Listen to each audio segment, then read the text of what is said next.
თქვენ ვის მხარეს ახართ? მე ვარ საქართველოს მხარეს. არა, საქართველოს. თქვენ ხართ ჩვენი შვილების მხარეს თუ რობოკოპების მხარეს? რატომ და რა შეკითხვა არის? აბა საქართველოს მხარეს იყავთ, თქვენ კიტოვანის მხარეს იყავით და ჯაბა იოსელიანის მხარეს, ამაზე ვილაპარაკოთ. მაშინ მე რომ მეკითხებ, კიტოვანის მხარეს იყავით და ჯაბა იოსელიანის მხარეს. არც კიტოვანის მხარეზე ვიყავ და ჯაბა იოსელიანის. იცით რა, არ მინდოდა ამ თემაზე ლაპარაკი და რახან თავდასხმაზე გამოვიდიხართ, ეხლა იძულებული ვარ რომ მეც არა, საქართველოს მხარეზე ვარ, რო თქვი. თქვენ მხარეს იყავით. აქეთკენ საქართველოს მხარეზე იყო საქართველოს მხარეს და აქეთ იყვნენ პუჩისტები და ვის მხარეს იყავით? ზვიადის მხარეზეც ვიყავი და ავტომატი არ გეჭირა? ავტომატი არ მეჭირა, როცა შენ იძახი იმ პერიოდში და მე მეჭირა. ვის ესროდით იმ ავტომატით? სადაც მინახე რომ ის. არა, გეკითხებით, რატო გეჭირათ ეს ავტომატი? ავტომატი მეჭირა იმიტომ რომ თავს ვიცავდი. როდის დაიწყო სამოქალაქო ომი, იცი? ხო, და როდის დაიწყო? 22-ში დაიწყო. 22-ში დაიწყო თუ არ დაიწყო? არა, ნოემბერში დაიწყო. ხო, თქვენ თავარსარდალს არ დაემორჩილეთ ბატონო ვაკია, ზვიად გამსახურდიათ და დაემორჩილეთ კიტოვას. არა, თავარსარდალს ის ხაზზე წახვედით. თავარსარდალს რაზე არ დავემორჩილეთ? ხო, და გადადიხართ სპარტიზაზე და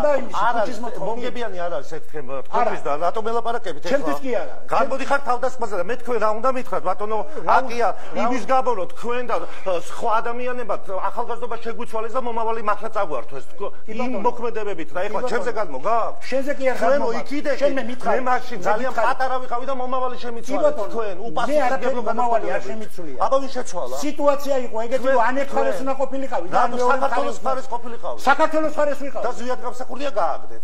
ზვიად გამსახურდია, მე არ გამიგდი. ვინ გააგდო აბა? იმ შეცდომება რა შეცდომება